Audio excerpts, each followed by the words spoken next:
ini adalah aplikasi dari resolusi jihad pada tanggal 22 Oktober yang dipelopori oleh Kiai Haji Hasyim Asy'ari. Yang pertama, seorang santri ini menandakan seorang yang mendalami ilmu agama. Kita bisa meneladani dari Kiai Haji Hasyim Asy'ari, belajar di Mekah selama kurang lebih 7 tahun. Dan Kiai Haji Hasyim Asy'ari ini, ada yang tahu sudah menghafal berapa hadis? Puluhan ribu. Jadi Kiai Haji Hasyim Asy'ari ini sudah menghafal kurang lebih 6 buku hadis, Kutubus Sittah.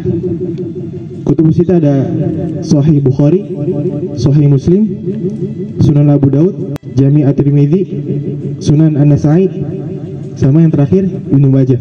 Jadi ada 6, totalnya kurang lebih 32.000. Diterimalah hari santri ini menjadi salah satu hari nasional ya.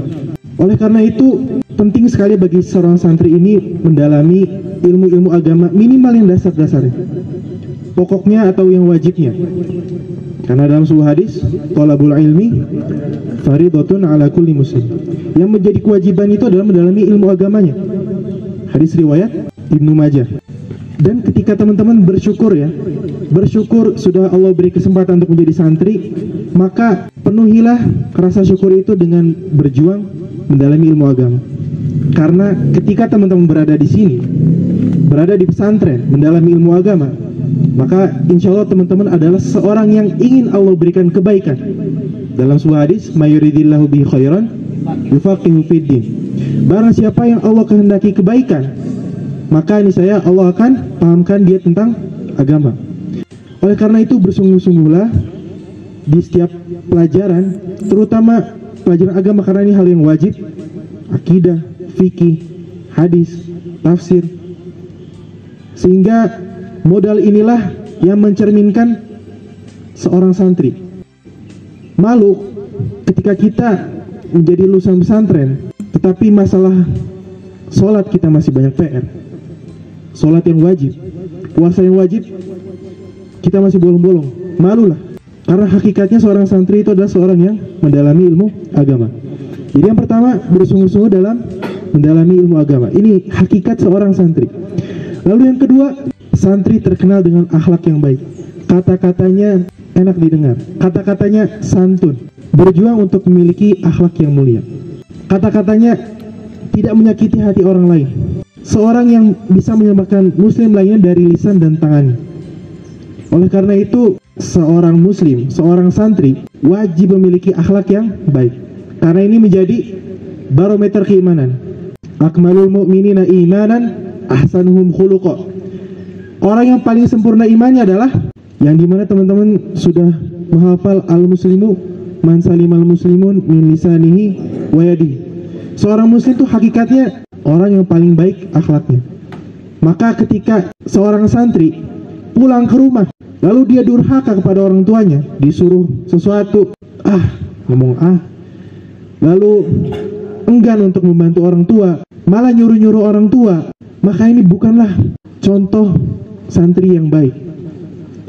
Oleh karena itu, kita sebagai santri wajib memiliki akhlak yang baik dan wajib bagi setiap muslim. Yang ketiga, bersungguh-sungguh melawan kemungkaran dan kezaliman. Saat resolusi jihad, santri yang memakai sarung, ketika kiainya menyuruh kita harus memperjuangkan kemerdekaan, maka semua santri turun. Baik itu laki-laki, perempuan, anak-anak yang mampu untuk berjuang, maka turun ke jalan untuk berjuang melawan penjajah, berjuang untuk memiliki akhlak yang baik, lalu berjuang untuk melawan kemungkaran. Maka ketika teman-teman wafat di sini, maka insya Allah terhitung jihad fi sabilillah. Amin ya Allah ya rabbal alamin. Lalu yang keempat, yang tidak kalah pentingnya, kalau dulu seseorang itu ketika ingin membantu memperjuangkan kemerdekaan dengan perang, maka sekarang berjuang untuk menggapai impian kalian, yang dimana impian kalian ini bisa bermanfaat untuk orang lain, bisa bermanfaat untuk keluarga, untuk umat, untuk negara. Dalam surat Al-Kahfi yang sering kita baca, wa idh qala Musa li fatahu la abrahu hatta ablughal majma'al bahrain aw amdiya huquba. Dalam surat Al-Kahfi ini, Nabi Musa saat itu berjuang ingin mencari Nabi Khidir, berjuang untuk mencari ilmu dengan Nabi Khidir.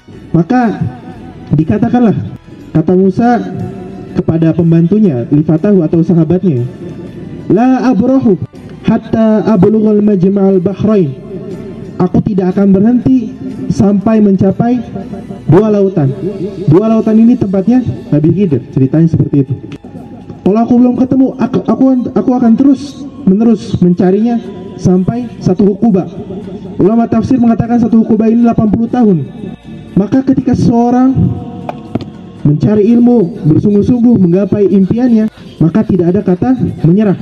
Walaupun di ayat setelahnya, falamma jawaza qala li fatahu atina ghada'ana laqad laqina min safarina hadza nasaba. Nabi Musa sama temannya atau pembantunya kecapean, letih, lelah.